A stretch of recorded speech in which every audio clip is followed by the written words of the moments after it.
We've got big time insight on whether or not Myles Garrett would work with the Arizona Cardinals. Johnny Venerable, who's on set, by the way. Welcome to New Orleans. Welcome, friends. Plus, Arizona Cardinal legend Pat Pete joins the show. We talk about a bunch of stuff, including why Kyler Murray can't finish at the end of the year.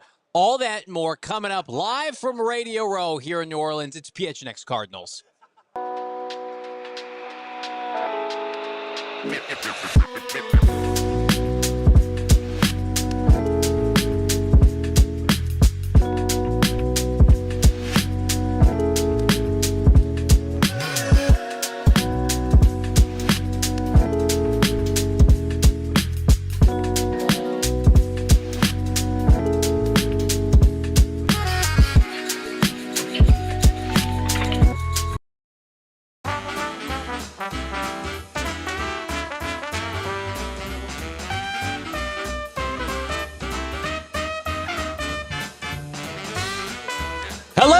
Welcome in. It's the PHNX Cardinals podcast live from Radio Row here in sunny New Orleans. Johnny Venerable, Brack, Damon, Dawg, producer extraordinaire. It's great to be here among friends. What a loaded program we have for you today on a football Wednesday. Dianna Russini, Patrick Peterson, Benjamin Solak, and more. Our show, of course, brought to you by our friends at Bet365. Download the Bet365 app today. Use the bonus code PHNX365 when you sign up. Choose your offer. Find out why. Whatever the moment, it's never ordinary with Bet365. Is it going to be an ordinary offseason for the Arizona Cardinals? Is Myles Garrett in their future? I'm just going to tell everybody right now, are you doing your part to recruit Myles Garrett to the Arizona Cardinals? It's like that meme. I'm doing my part. I'm doing my part. And then it's my guy, Brack. It is your guy, Brack. And Johnny, as soon as he got here on Radio Row, he was nearly escorted out because of his just all-out approach to try to get Myles Garrett to the Arizona Cardinals in the desert wearing the red and white. So, look, he is. I saw it happen right before my very eyes. The recruiting pitch that you had, I appreciate it. There wasn't much to it. It wasn't, I would assume, not it was aggressive. Well thought out. Yeah. You just kind of went off the cuff. I did. Myles Garrett is here. He's doing, we're told, a select number of programs. I guess that doesn't include our show, but we're going to make him a part of our show anyway. Yeah. And so he was doing an interview with Sports Illustrated, and they didn't want any part of us kind of lingering around like cockroaches. But yet, Bo and I had the same idea. It's like, let's yell at Myles Garrett because you can't hide a reaction. And then, of course, producer Shane's like, good one, guys, good joke. And we're like, no, turn the camera on. We're not joking. And as a result, do we have the bite, Damon? Do we have the clip here? This was earlier, if you haven't seen it, our best efforts at recruiting Myles Garrett to be a member of the Arizona Cardinals. Myles. Arizona Cardinals, Myles, we want you in the desert, my guy. Arizona Cardinals, we want you there. See that smile? He wants to be there. I just... You're a madman. That feels very poetic. That feels be meant to be. He tried to keep a straight face in all seriousness. He had his handler there. They had people for SI. And then we had to make it a point to get his reaction. Yeah. There was no way we weren't going to get his reaction. I know a lot's been made of on the Twitter streets, our friends at CHGO, asking the right question of Trey Smith. We support our friends at CHGO. Right. And we said, you know what? Their recruiting pitch has started. Ours has as well. Yeah. But the difference is Myles out there, he's telling teams, yeah, I want to be gone. Come get me. That's what he's saying. Well, what did we do today? We came and got him. We're leading the charge. And if you want to call it amateur hour, then we're a bunch of amateurs out here. I don't care. You try to get the best players on your team. Sorry. Back to real journalism. Dianna Russini was available earlier today, Bo, and we asked her a number of questions, including Myles Garrett. Before we get to our bite with Dianna Russini, I think it's pretty fair assessment. And give me your opinion because you've been here a couple days before I have. Arizona Cardinals are not thought of now as one of these rebuilding teams. Yeah. Like the general consensus, and we've talked to 20-plus people. I mean, hell, we talked about 10 people alone today, and the consistent messaging was over the hump, get over the hump. Yeah. So, I think it's funny because there's people tongue-in-cheek snark on Twitter like Cardinals don't deserve Myles Garrett. They're not going to get him. He would say no to him. most people we talk to here, the national consensus, very different than 2 years ago. Yeah. The Cardinals are on the verge of making the playoffs and need a player like him to get them over the hump. Yeah. Well, I mean, there's some people that just kind of standing scout, and they'll see the Cardinals at 8-9, and they don't see kind of the forest through the trees as far as this team being an ascending team. They just see the one game under 500, and that they were going to, is RG's is walking out a shot. That the team, that they're just a few players away from really kind of taking that step to be a playoff team. Like, you have to continue to add talent to the roster, and like there are going to be proven commodities out there that want to go get Myles Garrett, but at the same time, the Cardinals they are looked at very differently. The perspective of the Arizona Cardinals, perception I should say, is vastly different than where it was 2 years ago. No doubt about it. And the total credit to Monty Ossenfort and Jonathan Gannon for doing that. Let's get to Dianna Russini. She chatted with us about Myles Garrett, Kyler Murray, and where the Arizona Cardinals stand this offseason. Here's Dianna Russini from earlier today. NFL Insider with The Athletic, Dianna Russini, talking Arizona Cardinal football. Cardinals 6-4 at the bye. They collapsed 8-9 down the stretch. What do you see them doing at quarterback? Kyler Murray, obviously under contract. Is he their guy long term? He is their guy long term. That is the one thing I feel very confident saying, that this organization knows that he has the talent, the ability, and the leadership skills to be the future and to continue to keep them on the right path. Because you're right, there was a window there where it just felt like everything was clicking, and it did fall apart. But I think that's a growing moment for this team, and we'll see them add some pieces here in the offseason and obviously for the draft. Do you feel like more top-end talent is needed, like a Myles Garrett, Max Crosby deal is something that they could be in on, or is it gradual rebuilding through the draft? I can see the Arizona Cardinals getting involved to try to make a splash. So, and the reason why I say that is I do believe they think that this roster is close. Myles Garrett wants to play on a contender, on a team that's at least built to win soon. And I think the Arizona Cardinals are in play for that. So I wouldn't take that off the table at all for Arizona to poke around to see if they're able to get the Cleveland Browns to convince them to trade Myles Garrett, because we got to get there first.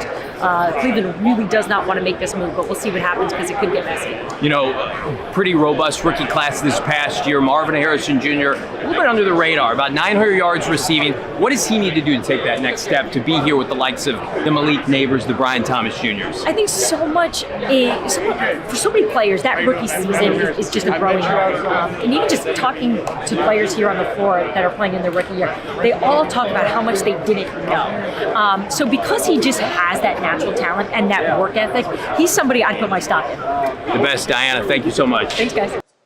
Great stuff from Dianna Russini. And again, I thought, that's maybe the number one insider in the NFL right now with respect to Adam Schefter. I mean, you talk about the day-to-day insight she brings with The Athletic and how tapped in she is. Yeah. And for her to be emphatic, like, I feel like Myles Garrett, the Cardinals, he'd be just fine with that. I feel like it was a winning day for Cardinal fans. It was, yeah. I mean, we heard a lot of people that would push back. I feel like in the last couple of days, people I've talked to said, would that be an attractive enough destination for Myles Garrett?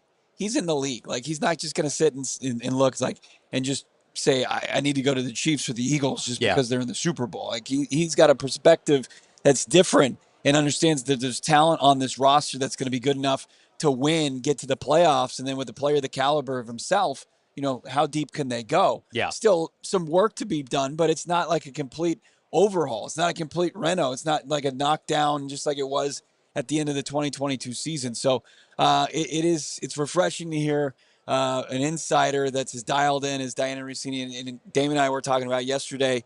As we were seeing a little bit of the shine fall off of the Rappaports and the Schefters, and we're really ready to anoint, new top insiders. And I think Diana's up for the job. Very similar to what we're doing with our guy, Fran Duffy, who puts in the work at GoPHNX.com as compared to somebody like a Matt Miller, which we discussed a couple of days ago. Not very happy with the output of that mock draft, Matt Miller. Here's what we are happy about. Our sit-down exclusive here on Radio Row with Patrick Peterson, the 8-time Pro Bowler, joined us. That interview plus more coming up here from NOLA. But first, Bo, I'm jealous. You got to do a little Waymo action. I did. En route to Waymo. Sky Yeah. Harbor. Tell me about your experience. It was unbelievable. So it's 4 a.m, and I'm trying to get to the airport, and I didn't have to really I just opened the app after downloading it the night before and plugged in Sky Harbor. Came, picked me up right at just a couple minutes after I requested it. Jumped in, just super comfortable. And you're sitting there and you're rolling solo. Yeah. There's nobody that's gonna talk to you, or I don't want to talk to anybody that early in the morning. So I'm just on my phone listening to some nice relaxing music, taking my way to the airport. Waymo. You're sold. I'm a Waymo guy now. Yeah, I'm a Waymo guy, as well as are 150,000 of you that take trips across from San Francisco, Los Angeles, and of course our hometown there in Phoenix. The first company to serve as a fully autonomous ride with no human behind the wheel in 2015. So 10 years going strong. A lot of people feel like this is a new thing. It is for us, and I'm loving every minute of it. Waymo has over 40 million miles of real-world driving experience. That's enough to drive to the moon and back 80 times. Again, download it. Check them out online on your smartphone device. Get started. Rip that Band-Aid off. I promise you, you will never go back. Waymo in Phoenix, Bo. It's the way to go. It is the way to go, and the way to go if you are buying a home this year is Carol Royce Realty. It's your guaranteed real estate agent. A lot of people are, they make promises, and sometimes those real estate agents can't keep them, but Carol Royce can, and she's got that guaranteed there for you. Carol Royce, of course, locally operated for 3 generations of family members serving the Valley of the Sun, including Carol herself. Her and her team, unbeatable track record, sold over 12,000 homes. That's unbelievable. We've got our friend Mina Kimes over on the other set right now, but I'm telling you about Carol Royce. She's going to make it, and you can make it rest easy knowing that you're just making the right choice, but also the guaranteed one. Love your home, or Carol's going to buy it back. Use it. Check it out right now. If you're considering buying a home in 2025, name you can trust. Carol Royce, your home sold guaranteed realty. Check out our website, carolroyceteam.com. That's carolroyceteam.com. And give her a call, 480-776-5231. Big fan of everybody here on Radio Row. Of course, Mina Kimes. Hopefully get Mina on the show later this week. I feel like that's appropriate. Yeah. We do have... She's like, guys, I just did a hard 17-game season with you guys. So please, can I have some space? Can I have a break, please? We had Benjamin Solak on the show. He's going to be joining us a little bit later on, and we're excited about that. Also excited with our sit-down with Patrick Peterson. And here's what I want to say, because we were talking about this off air, and I want to preface this by saying, I'm a Patrick Peterson fan. You're a fan of his as well. We're a fan of his play, and I think it gets misconstrued like PHNX Sports, PHNX Cardinals, you're siding with Pat P on every decision and every piece of communication he's ever put out there. Yeah. That's not the case. Here's what I know. The guy made the Pro Bowl 8 straight years. The Cardinals, and I love this franchise, have very few all-time great players. He's one of them. And I think enough time has passed, and hopefully you get the sense during our sit-down with him, Bo, that can we let the healing process begin? And I know we're never going to change the mind of some people, but here are 2 things that are true. Pat P requested a trade. So did Budda Baker. And Budda Baker is beloved, and he got an extension. I think Pat, maybe behind closed doors, would do some things differently, but that doesn't mean we ignore, in my opinion, this is just mine, all the great that he did in Arizona. No, what is it? Time heals all wounds. And I think that the wound it's not even close to being, healed. But I think you can take some baby steps towards it.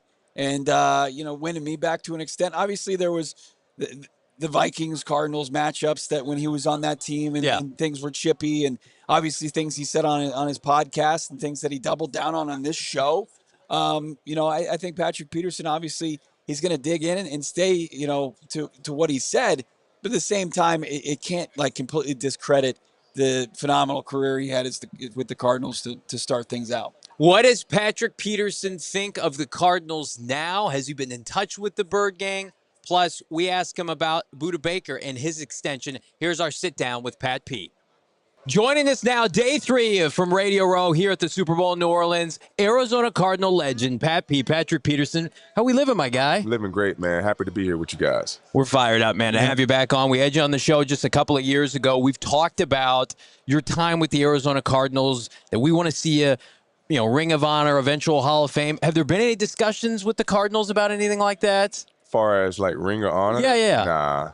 Nah, not really. Why not? The big bad man's gone now. I mean, I don't have bad blood. No, you don't have bad blood. We're talking about Steve. Yeah, We can say his name out loud. Michael Bidwell's now, in charge. Monty Austinford. I mean, we got to get you back in the good graces far as the Valley. Man, honestly, I don't have any bad blood. I don't know if the fans hate the fact that I said what I said about the general manager, but it was the truth. Yeah. I don't know how else you want me to say. And now they're echoing those comments, right? The comments have aged very well. So I don't know what else you wanted me to say. Yeah. And then I've been getting, I'm a bad person or I hate. No, it wasn't that. I was just speaking my truth. Yeah. We had our conversation with you in Phoenix at the Super Bowl then, and I think that you clarified everything very well. And now, like Johnny's saying, it aged very well. Mm-hmm. As we're here in New Orleans, though, I mean, you getting any recs from the Honey Badger, Ty Matthew? Yeah, man. I just actually, I'm going to see him tomorrow. His barber, shout out to his barber, he gave me a haircut. But yeah, I'm going to see my guy. We talk all the time. This is going to be my first time seeing him though in about 3 years, which is ironic. Wow. We talk all the time. Yeah. But with our schedules, our off season, he has a family, I have a family, kind of always moving in different directions, but this is going to be my first time seeing my baby brother in about 3 years, so I'm excited. Yeah, from one safety to another. It's disappointing because I would have loved to have seen you finish your career with the Arizona Cardinals. The Cardinals extended a former teammate of yours, Budda Baker. Oh, yeah. Yep. And it looks like he's going to finish his career in Arizona. Like, talk to me about Budda Baker, what he was like in his early days and now being kind of the tenured Cardinal defensive back. Man, Budda, a stud. The spark plug of the defense. He's just like Tyron, the smallest guy on the field, but plays with the biggest heart. You know what I mean? You can't. That's something that's not measured. You can't measure that. So ever since he got there as a rookie, man, I knew he was going to be special.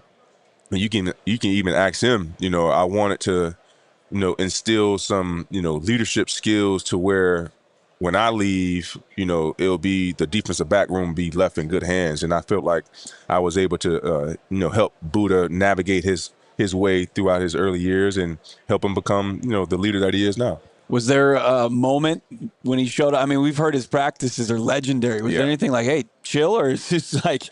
I mean, the guy, he never stops. Yeah. You know what I mean? Yeah. He never stops. He's just always, he's like a, I gotta ask him, did he have ADHD when he was a kid? Because he seemed like he could never sit still. You know what I mean? But the guy just special, man. Loves ball, loves to compete, and just love to bring whatever it is out of his teammates. So it was definitely a blast and a pleasure to be his running mate. I want to talk about that 2015 Arizona Cardinal team, the last great team in Arizona.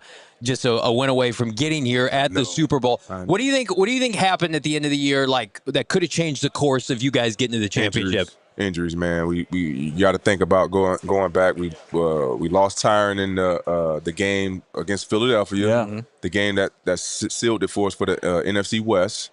Then Carson Palmer tore a ligament in his index finger against Green Bay, the divisional round.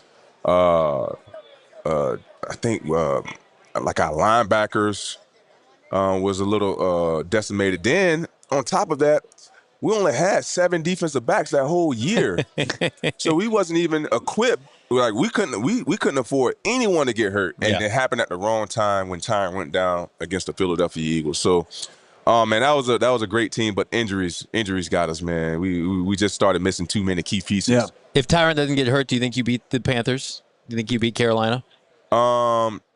It would have been I don't think we win because Carson still was banged up. Yeah. Like he couldn't throw the ball. Yeah. Like, he couldn't throw the ball past, 35 yards. I believe, if I'm not mistaken, the first play of the game was an interception. Yeah. We tried to run a post to John Brown, and we end up throwing an interception. So we needed Carson to be healthy for the most part because that year as well, our offense was averaging 30 points a game. Yeah.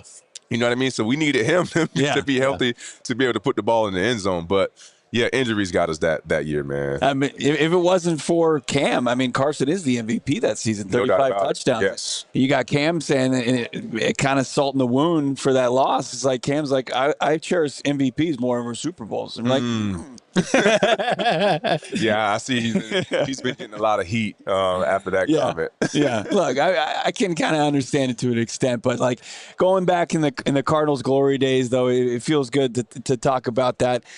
We were talking to Britton Golden, our co-host, who was one of your teammates out there. He told us that he was your primary punt returner.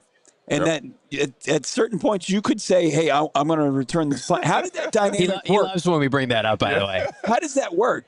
Man, honestly, it was BA. BA gave me the free range, to pretty much call my shot. Because obviously I have a history of returning punts. The walk-off is one of the greatest moments. Against the Rams, one of the greatest moments in Cardinals history. Yeah, so then when BA became my head coach, he was like, "Man, like we feel like you're more valuable at the defensive back position than the punt return, so we don't want to have you getting injured and now pretty much throwing a monkey wrench in our game plan." So it's like, man, whenever you want, like, I want you to be a situational guy. So if the team is backed up, we know they're going to try to just boom it as far as they can. So the coverage is going to take a little longer to get down there. And then if the team is at the plus 50, coaches never like the ball to touch the ground. Like, nobody, the ball cannot touch the ground because 9 times out of 10 it's going to be an end over end, and most punt return catchers, they hate catching the end over end. So to be more of a sure hand catcher, I was a sure hand catcher. He wanted me to catch the end over end balls when teams were kicking the plus 50s. That's the perfect transition. I don't know if anybody's brought this up, so I'm going to coin it here. You were Travis Hunter before Travis Hunter, so you were shutdown defensive back. You had offensive packages. Arians gifted you offensive packages, warranted it. Throwing balls. He was catching balls. Like how? Like what Travis Hunter is supposedly attempting to do? Like how difficult is that? Like, is there any way he could be a two-way player based on your experience? I don't believe he can do it full time. I believe he can be a two-way player, but they're going to have to pick spots. Just because the NFL is a lot. The physicality is a night and day difference from college football into the pros. And Travis is not saying that he's a tiny guy.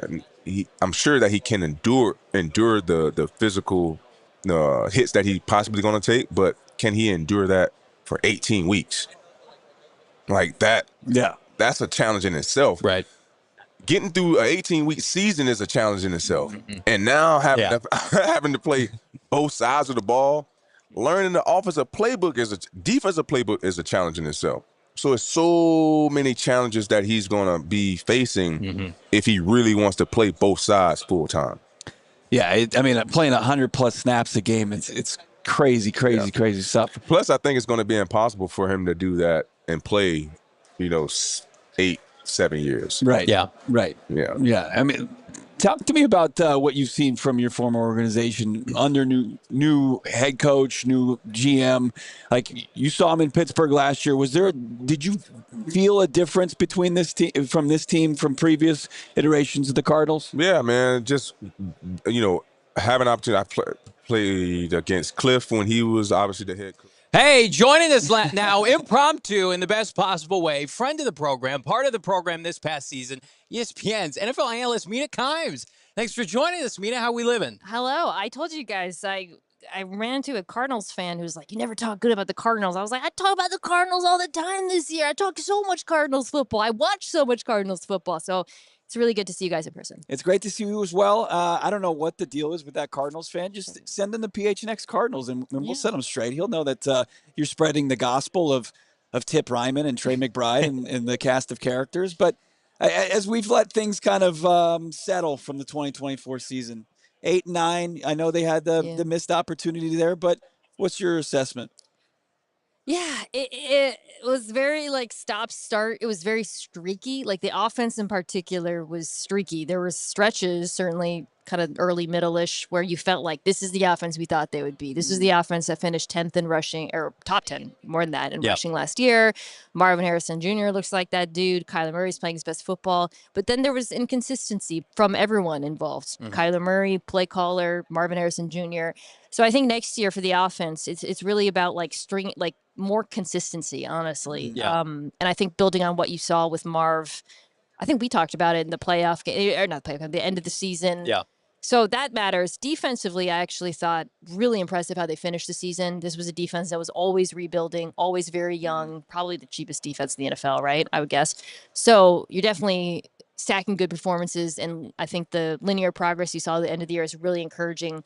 I think that's going to be the focus for this offseason, though, adding to that side of the ball. Do you think this team, given where they're at, and specifically the NFC West in general, do you think like a trade for Myles Garrett or whomever, do you think that's warranted? You laugh, so you probably don't think it's warranted. I heckled Myles earlier. He wants to play for like. I don't mean to be diminishing the Cardinals, but he's. Why do you hate the Cardinals, Mina?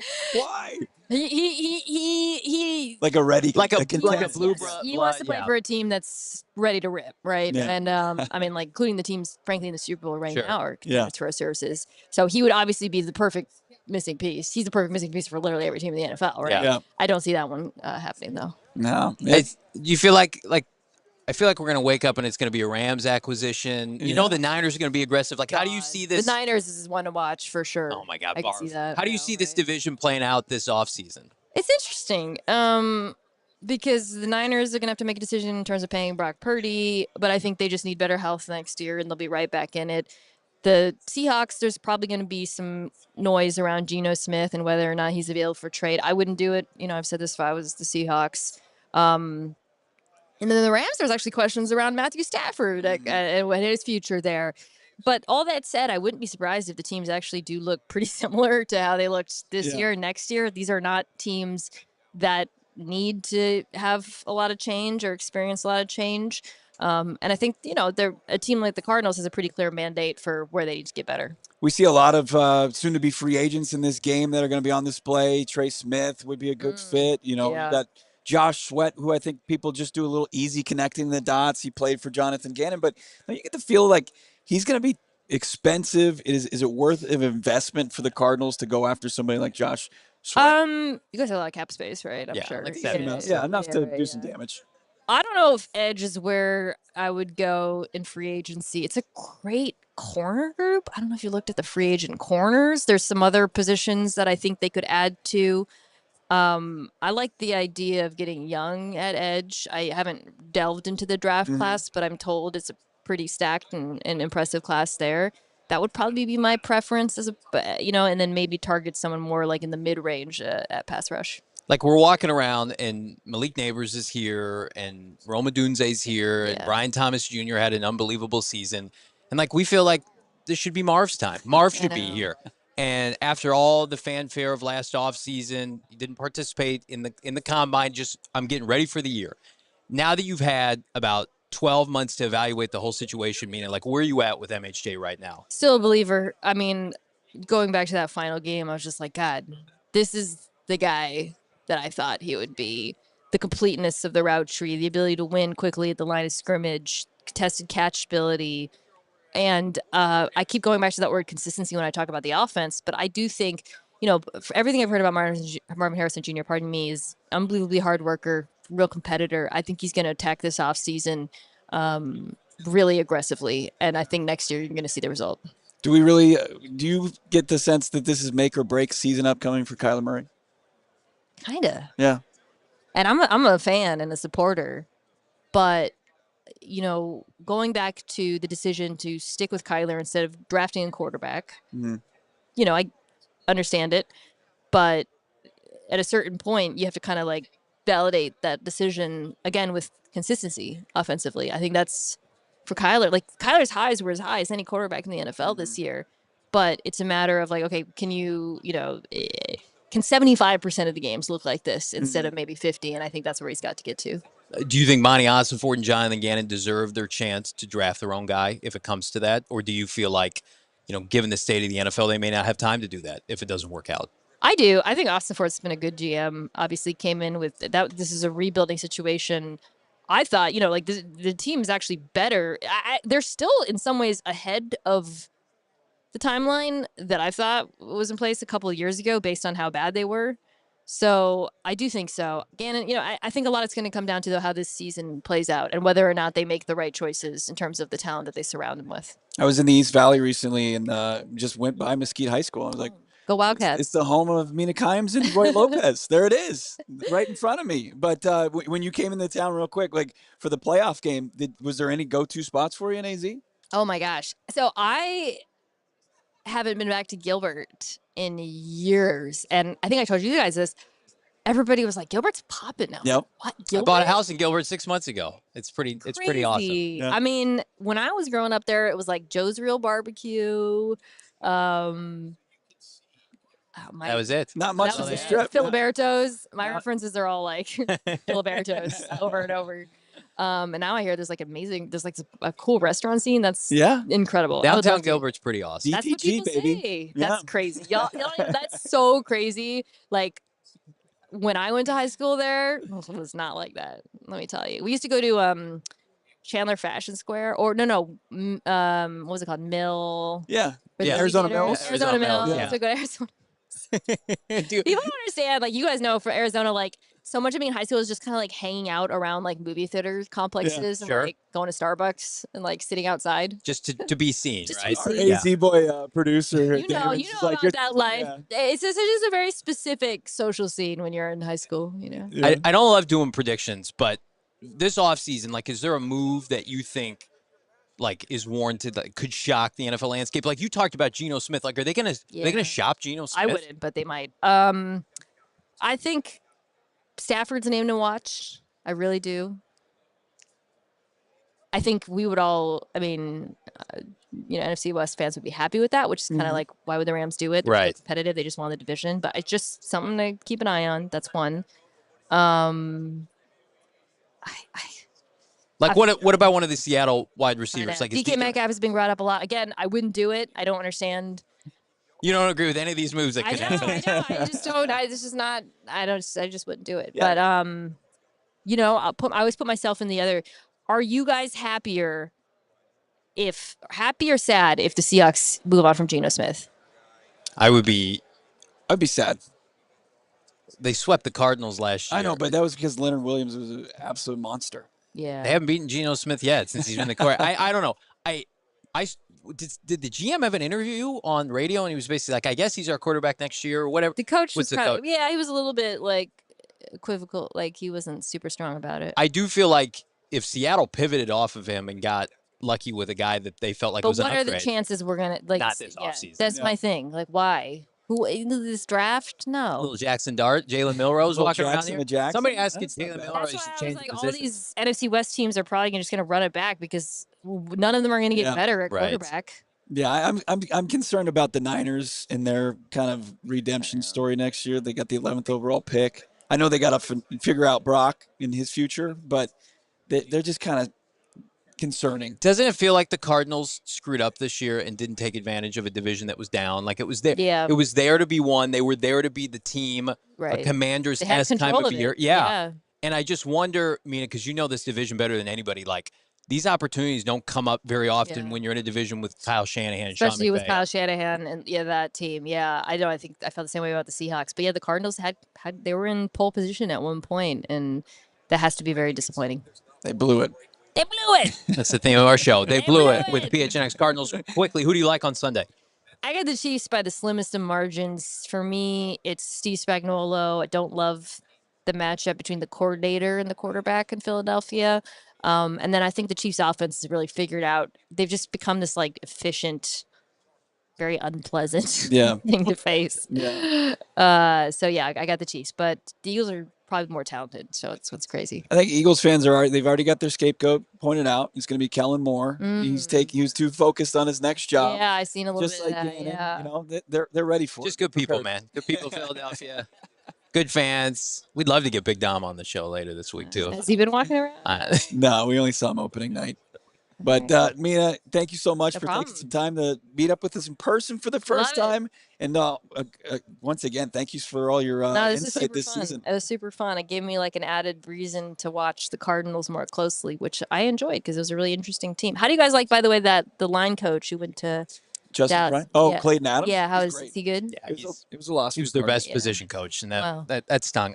I made a point, and Bo didn't agree with me. Like, is it fair to lose a coach if you had a losing record? That doesn't seem fair. You should get a comp pick. That's right. All right. Cardinals can't even get a comp pick when they're Haven't lose. Yeah. Sorry about that. It's all right. All right, guys. Thanks, used to Mina. Mina Take care. Kimes, great Bye, guys. stuff. The Mina best. Kimes featuring Lenny. We talked to her colleague Benjamin Solak. That's coming up later in the show. Excited about that. So make sure you're, of course, sticking here with us at PHNX Cardinals. As Mina exits, what are we talking about now? Well, we had to cut our P2 interview a little short, so we're going to segment that out. You're going to be able to find it in completion here on YouTube at PHNX Sports. We've got Benjamin Solak plus a couple staples of the injury of the industry right around the corner. 20 plus years in the business here. That's coming up on PHNX Cardinals. Got to tell our friends about our friends. Everybody's friendly. We're not friends. Pure Edibles. Love Pure Edibles. Of course, founded in Arizona, and it's in one of 130. You can find them actually in 130 dispensaries around the valley. Pure Edibles, of course, it's a legit candy company, like full-fledged candy company, offering gummies, kicks. Of course, those are just like Starburst, and then if you got the hard candies, and also you got the chews.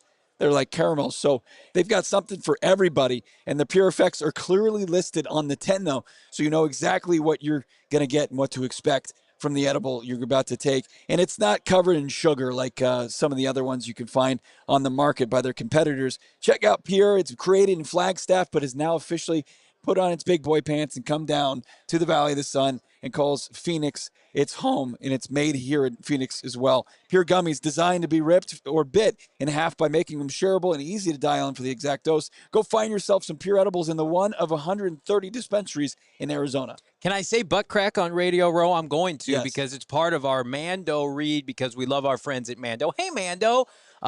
It's a men's deodorant brand that's hyper-focused on keeping every aspect of a man's body smelling fresh and clean every day. Not only butt cracks, but how about belly buttons, pits, and more. You know, right now, my young son is in the deodorant game, and I'm teaching him, you know, the intricacies.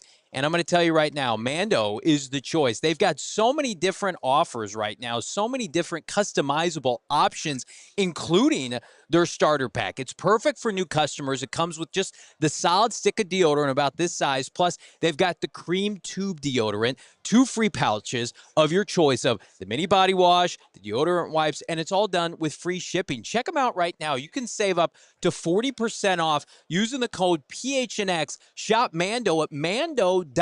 That's shop SHOPMANDO.com. And again, support the show. Tell them PHNX Cardinals sent you. And then I'm going to send you right over to our friends at Bet365. There's not a better place than to dabble on the big game than our friends at Bet365. Again, they have pioneered live in-game betting, 780,000 events each year. NBA, NFL, NHL, Major League Baseball, and more. Kansas City Chiefs right now, as Mina Kimes just broke down, a slight favorite with our friends at Bet365. And I'm going to tell you right now, if you're like, I need something to hold me over until the big game, how about NHL early payouts right now? How about NBA tip-off Tuesdays? Is Kevin Durant going to be a Sun on Tuesday? Who the hell knows? But I know what I'm doing. I'm going to Bet365. Download the app today. Use the bonus code PHNX365. When you sign up, choose your offer. Find out why it's never ordinary with Bet365. $10 is going to get you a $5 bet, and you're going to get $150 in bonus bets. Got to be 21 years and older, physically located here in the great state of Arizona. If you or someone you know has a gambling problem, wants help, call 1-800-NEXT-STEP, text NEXT-STEP to 53342, or visit problemgambling.az.gov, both for more info, as we pivoted off of P2 a little bit early. Yeah. So I hope you guys enjoyed that. And again, the full duration of that interview is going to be available here. But great stuff from Mina Kimes as always. Yeah, it was a cool little impromptu interview. That's what you get out here at Radio Row at the Super Bowl. So we got Mina Kimes. We're going to talk to Benjamin Solak. We had the P2 conversation, Dianna Russini. We've got big guests lined up for tomorrow. You want to tease a couple of them? Or we're going to wait till the end of the show? Yeah, the end of the show's good. We're going to bring up our guy, Benjamin Solak, now. He's part of ESPN. This breakdown that Ben did for us earlier today, it's about as good of a Cardinal game plan, analytic breakdown that you're going to see. Here's Benjamin Solak of ESPN earlier today. Love being out here at Radio Row here at PHNX Sports. Johnny Venerable, Bo Brack, Benjamin Solak, ESPN.com, and of course the Mina Kimes podcast featuring Lenny. And Ben, what's going on, my man?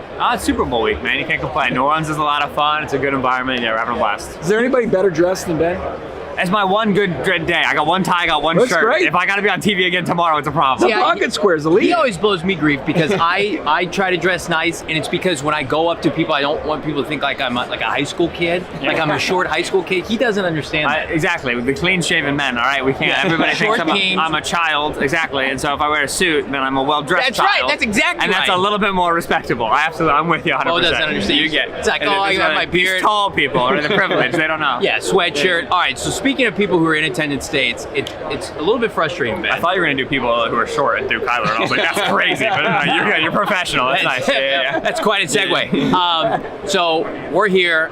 Malik Neighbors is here. Roma Dunze is here. I haven't seen Brian Thomas Jr. You know who's not here? Marvin Harrison Jr. Yeah. What have we done to Marvin Harrison Jr. and his, not his ego, but his confidence, like going into next year? Like, what was your overall assessment of his year? Because the way people are talking about him, like, he can't play. They should have taken Brian Thomas Jr. when that was never happening, which is ridiculous. But your assessment on the 4th overall pick? Yeah. So I think firstly we have to recalibrate. So we've had a lot of young receivers come out. And, Justin Jefferson, Jamar Chase, they have a 1,400-yard rookie season, right? Catch 100 passes. We've had some unbelievable immediate rookie seasons from receivers, such that it feels like when Marvin Harrison has 800 yards about or whatever. Yeah. Oh, what an utter failure. That's a fine season for a young receiver to have, especially in an offense where I don't really think they exactly figured out how they wanted to use Marvin Harrison Jr. I think a lot of the theory was that, this guy's going to save Kyler on some of our broken plays, and he's going to, we'll scheme everything up, and if they beat us in the scheme, we'll have a one-on-one on the outside, and he'll just win over the roof for us. And they needed to move him around a little bit more. They needed to give him a variety of routes. The beauty of Harrison at Ohio State was always that 6'4" guy was that smooth of a route runner. He was that good of a releaser. And when I think, silo him into a T. Higgins role, where he's just winning a lot over the rim, you're not getting enough juice for the squeeze of the guy that you took with that top 5 pick. With that said, there were definitely times where I felt Marvin was not mentally 100% there and was maybe frustrated with his role and frustrated with the route tree, and that led to some plays where you're like, all right, I've seen you be better, I've seen you be faster, I've seen you be stronger at the catch point. And so there's work to be done there between Drew Petzing, between John Gannon, between Kyler Murray, and between Marvin Harrison.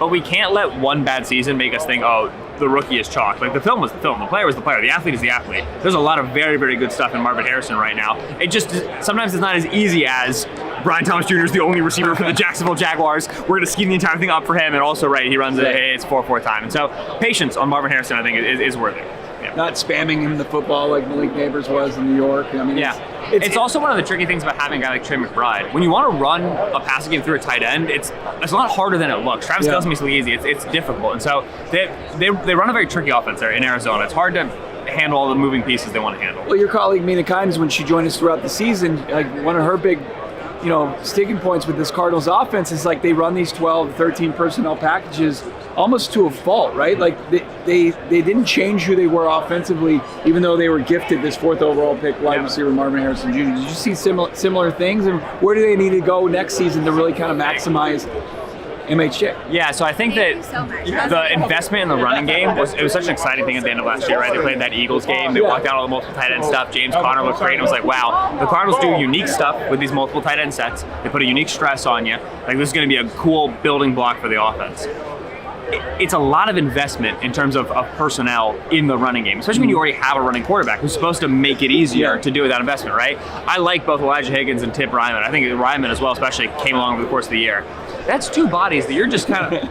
It's an overdraft. Can we talk about top 100? You can't take a blocking tight end when you have Trey and Elijah Higgins with a top 90 pick. Right. Can we agree on So that? that's my thing, right? Exactly. It's when you have both those players on the field. I do like the cameraman immediately flipped him. I said Ryman already. It's a bit on our show. Yeah. But that's the thing, is when you have Ryman, who I think was not ready as a pass catcher. When you have Elijah Higgins, you have 2 guys on the field who just, they don't worry me very much if you go play action pass, right? I can index a lot to McBride and a lot to Marvin Harrison, and all right, if you beat me with Elijah Higgins, you beat me with Elijah Higgins. I don't fear that enough.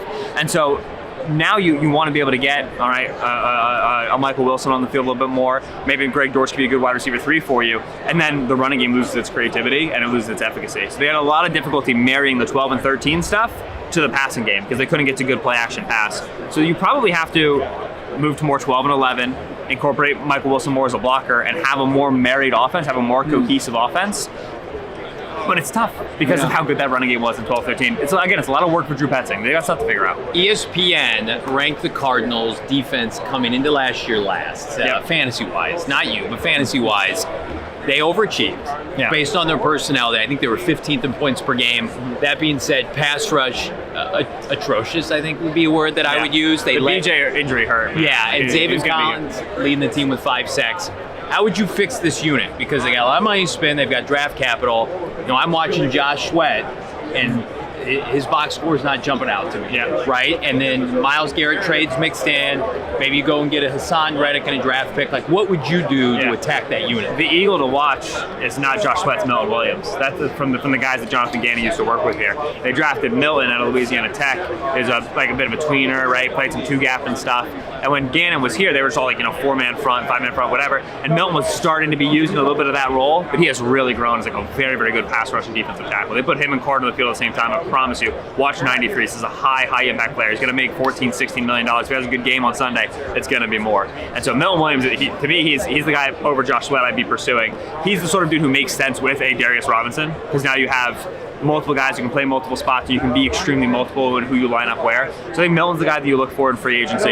It is not a great edge rushing class in free agency. I think if Khalil Mack makes it to it and you want to do Khalil Mack for a couple of years to get that impact, you can go for it. I'd be interested to see BJ, because I thought he came on great in his rookie season, and see if he comes back from the injury. So Milton's the guy that I would look to add. Reddick, I think, would be impactful. Yeah, what's your take on Reddick? So Reddick, what happened this year? Was he in football purgatory isolation with the Jets? I mean, like Sauce Gardner wasn't good this year for the Jets. You know what I'm saying? Right. Like everybody That's mentally, right. yeah. So with Hassan, I think the offseason drama into not being into football shape, into it's an interim head coach, into we've already missed the playoffs, is just there's not a lot of juice here. Hassan Reddick, when he was successful, right, the 10 sack, 16 sacks, put him in a 4-down front, line him up super wide, sprint, right? It's a very specific role. And so if you can get Reddick, for cheap as a loaner, you're just playing him 40% of the snaps, 45% of the snaps on clear pass rush downs. Yeah, that's more juice than you're going to get from a David Collins. And so Reddick is an intuitive add. This pass rush is not a 1-year fix. This pass rush is a multiple-year fix, because they just don't have a lot of talent right now in the roster. We won't use you too much longer for Johnny to win our debates. I didn't realize how deep I was going to be, the judge, the adjudicator. We're so everybody, and you know what? When Mina comes on our show, it's the exact same way, and Bo's the third wheel. Let me ask the last question as far as Cardinals quarterback Kyler Murray continues to be a polarizing figure as far as the fan base. Had a great 10-week start to the season and then kind of fell off post-bye. Can the Cardinals go where they want to go? Can they make a deep playoff run with Kyler Murray as their quarterback? I think they can. The Kyler success in the beginning of the season, the numbers were so funny. He was the best quarterback in the league when pressured. Number 1 in EPA per dropback. He was top 5 in success rate. When pressure happened, Kyler had the solutions. Play outside of structure, make throws down the field, scramble. Unpressured, which to me is the structure of the offense. That's Petzing, that's the receiver play. They were 28th, 32nd, right? And that was that first half of the year, and you're saying, all right, I know what regression looks like. I know what it smells. It smells exactly like this. Play under pressure, very unstable, right? It's either a 40-yard completion or a sack. Play with no pressure. That's your base offense. That's your stable offense, and this is not working for the Cardinals. So to me, that good start to the season was a lot of what Kyler can bring you when you lose in structure, when you play good defense, when he needs to create. It's now the responsibility of the coaching staff and the ancillary pieces to catch up to and provide a good base offense for him, so that you don't need to live on all these pressured downs, right? You think you saw that in the second half of the season. Teams started to realize, we don't need to blitz this team, right? We don't need to get after. We just need to wait for them to make their mistakes, have their drops, have their failed runs. We'll just kind of sit back and let this go. And so, to me, Kyler, I think he has that skill. I think everybody else has got to catch up to him. So you don't feel like this is a situation where I see a lot of it right now, where folks are just suggesting, time for a divorce. Jonathan Gannon, let he and Monty House pick their own quarterback, let Kyler get a fresh start elsewhere. Are you not in that camp? Not yet. If they did it, if I checked my phone after this and they moved on from Kyler, I would understand it. It's defensible, right? The NFL is a very short-term league. It stands for not for long. So sometimes you run out of rope with a guy. And when this is a guy that you put a video game homework clause in his contract, I could see the Cardinals being at the end of the rope with the guy, right? Sometimes a split is good for everybody. It is the move. However, I think, we talk about deep playoff runs like Bo asked. People don't realize there are more quarterbacks you think that can make deep playoff runs. I was here last year watching Brock Purdy do availability. Kyler clears the bar for that. And if you move on from the guy, you have to be ready with a quick succession plan. Unbelievable insight from our guy Benjamin Solak. Make sure you're following him on Twitter, reading his work, ESPN.com. Thanks, man. Thank you, Bob. Unreal. Yeah, the breakdown post-bye in talking about how successful Kyler was in the face of pressure and off-schedule plays, and how poorly he performed when he was playing within the structure of the system. Those are pretty damning comments from Benjamin Solak. But again, like if you follow him on Twitter, he's got the breakdown to back it up. He had who don't let Ryan Fitzpatrick and Ryan Leaf sway you. He obviously he gets, obviously people see what he's doing. Yeah, like there was a lot of pushback on his Josh Allen thing. Don't let that one take like sway you as far as him and his knowledge for football. He's very insightful. He is, and that's why he's on with our friend Mina Kimes. We got more coming up here from Radio Row right around the corner. Drop in your comments, your likes if you would. We're coming right back right after this. Got to tell you guys about our friends over at Sanderson Ford. We probably could have just gotten to a brand new F-150 and drove from Phoenix to New Orleans. Would have been great. It would have been nice. It would have been luxurious, I should say. Yeah. It would have been really nice in one of those brand new vehicles. You got to check them out yourself. Like, take some time this weekend, go down, see our friends over at Sanderson Ford, see our guy Ron and the sales staff who thrive on their no nonsense, no pressure, no hassle sales approach. They just want to show you some great vehicles. And if it's a fit for you, they're going to make a great deal with you. So check them out, Sanderson Ford. They got a lot of great trade-ins as well right before their end of the year event. So they've got some great pre-owned vehicles as well. So check them out, Sanderson Ford AZ on your social medias. Check out Sanderson Ford, sandersonford.com. We didn't get a chance to talk to Pat P, at least on this show, about Gila, but it's going to be broken down in the segmented clip. He's partnering with Gila River Resorts, and why can you not? Lockstep with PHNX Cardinals here. There's a chance right now, I don't know if you guys are aware of this or not, with Gila River Resorts and Casinos, a chance to win $5.9 million this big game. For the big game, score more than just touchdowns. They're giving away a chance to win, again, just under $6 million, 5.9 if you're counting at home, with their free prop play, which is unbelievable. So through February 8th, visit GilaPropPlay.com and answer just 26 questions about the big game for your shot at the grand prize, folks. Here's how you play. You enter online for free. Enter your choices on the big game prediction. Instant wins. And it's not just the big time $5.9 million, Bo. They go 5 to 100 in free play bonus bets. Wow. How about that? Love our friends at Gila River Resorts and Casinos. Play at Gila.com. For more details, check out the link in the description below. Big thanks to Benjamin Solak, Dianna Russini, Mina Kimes, and of course Patrick Peterson. And tomorrow the fun continues, headlined by Trey McBride. Trey McBride, already saw him out here on Radio Row. Said hi to him. Johnny, did you see him? I did not. No? And when I asked to connect, like, off camera, and for you to set that up, you politely declined. It wasn't polite, by the way. It was just, no, I'm not going to do that, as you guys embraced. And I sat in the corner like Steven Glansberg from Superbad. That's what it was like. That was an official reenactment if you want me to do it for you. All right. Yeah. Thank you for really kind of painting that picture of your sadness and being left out. Well, me and Trey are best buds. You know what will make me feel better? Ditching this guy and hanging out with a couple stalwarts of the entertainment industry. Damon, roll the footage. Hi, guys. What's going on here? SpongeBob and Patrick here at the Super Bowl. Now, I got to ask you guys, we're looking ahead to draft season. Cardinals picking 16th overall. What do they need up front, SpongeBob? Yep. Maybe a defensive tackle. What about off the edge, Patrick? Looking maybe at a pass rusher, Mike Green out of Marshall. And I got to get your take. Kyler Murray moving forward. Is he the guy? Yeah, that's what we're kind of saying. I think Patrick just said you should take a quarterback. Right. Yeah, listen, maybe a Jackson Dart at the top of the second round to trade up. I like these options. Thank you, gentlemen. Appreciate it. Highlight of my day right there. Wow. I mean, does it get any bigger than that? It does not. There are a lot of legends here. Those are two of the biggest. That's the only thing my 5-year-old will care about from this week, right there. How can we crop Daddy out of this photo? I've never seen an episode of SpongeBob. Yeah, your little guy probably get into it. You think so?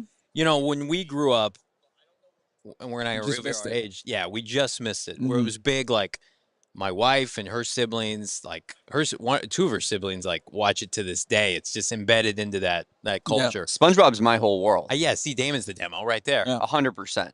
Also, I would have liked to heard more from Patrick regarding Mike Green, Johnny. I thought that was a good angle. Like, obviously, the viral clip at Senior Bowl. How about SpongeBob really getting down to brass tacks saying you need to replace Kyler Murray? Wow. I don't want to paraphrase SpongeBob, but he basically called Kyler Murray a fraud. I mean, he shrugged. He put his hands out. He said, I don't know. He said, enough is enough. Let's get Jackson Dart in here. And so I said, you know what, SpongeBob? Your takes are always welcome on our show. Yeah. As outlandish as they may be. So interesting. And again, Patrick's always going to lean toward the trenches, in my opinion. Yeah. And maybe it's SpongeBob that's behind a couple Twitter accounts that tweet about the Cardinals all the time. Spam this show. He did call me a fanboy as I walked off the set, which was a little bit disappointing. Damon, let's get to some of these super chats if we could. Yeah, we just got one super chat from Dana, and she just wanted to give some props to the boys. Said, great P2 interview, on point. Mijos too, have $2. Thank you so much. We appreciate that. It's a little here's the good thing about this show this week is we get all this access, but it's a little unconventional. We're not our typical showtime. We understand that. So a lot of people might be catching us on replay. If you're able to join us live, even better. And it's a big week for PHNX Sports here. We not only have the Super Bowl, but also the NBA trade deadline going on right now. Yeah, I mean, it's KD's getting traded one day, and the next he's staying put. We'll see. Yeah, our friends over at PHNX Suns, they're going to keep you up to date. All I know is whatever move they make, it's the right one.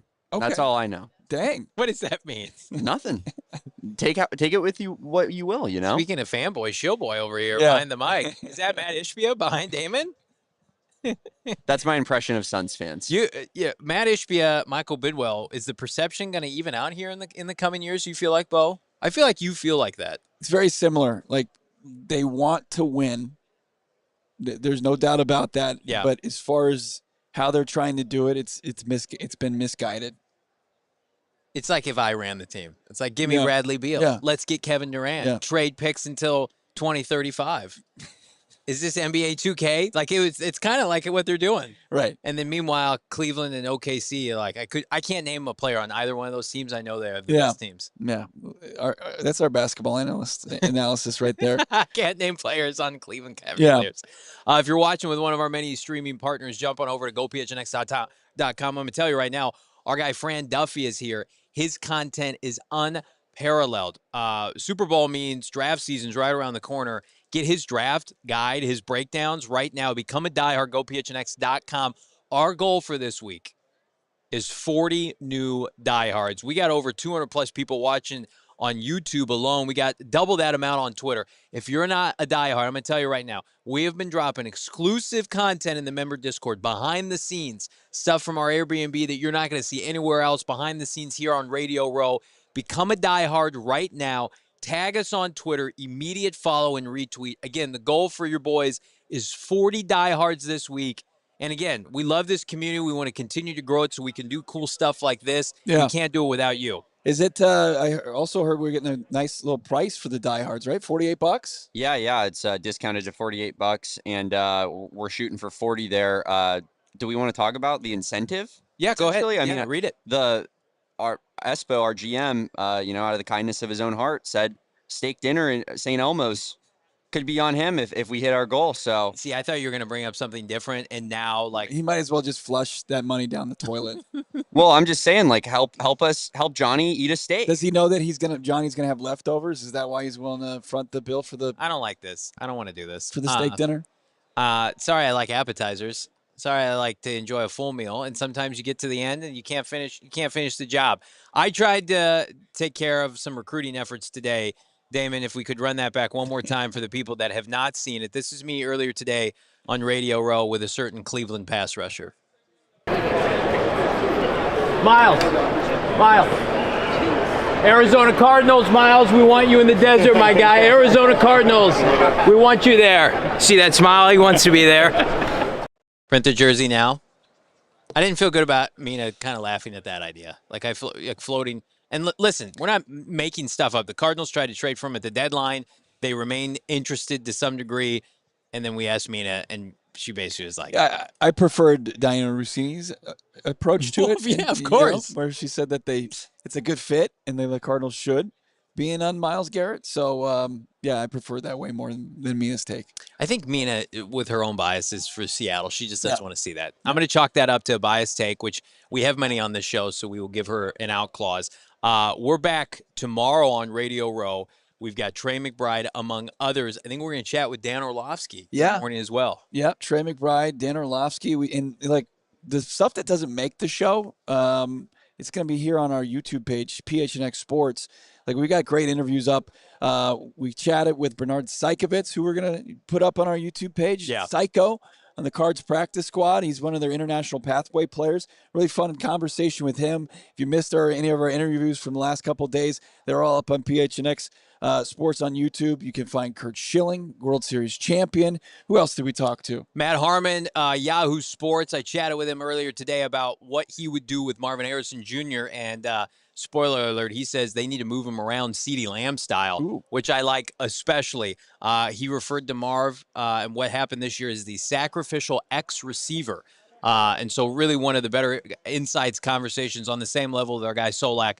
You can find all those and more. Here's what you got to do. You got to go to gophnx.com. You got to hit the subscribe button. We are quickly approaching 40,000 subscribers. Hit that bell notification anytime we go live. Any of our phenomenal programming here. And, of course, the supplemental content is on par with everything else. You can find it on Twitter. Now, we're big on TikTok, of course, your boy, with my massive footprint on TikTok. Huge. Instagram, and more. Spoiler alert, I don't see any other Phoenix outlets here, but your boy's here. I don't either. It's a shame. So we're going to have to do all the heavy lifting here. It's a damn shame. It's going to be a damn shame if you don't like this video. Again, let's get on a Football Wednesday. The goal, of course, 500 likes. Check out the interview with Patrick Peterson. Big thanks to all of our guests today. Yeah. And I want to thank this man right here. 2 solo shows in a row this week as I, came in today or last night technically. But this man here, nobody works harder. So thank you, my guy. Thank you, Johnny. You didn't have to do that. And now we capo off. And now we go into day 3 is a wrap from Radio Row. We will be back tomorrow, a loaded show, of course, featuring All-Pro, or he should be, tight end Trey McBride, Pro Bowler. For Bo, Shane, Damon, I'm Johnny Venerable. Again, subscribe here on YouTube. We will see you tomorrow. We all silly like the mayor.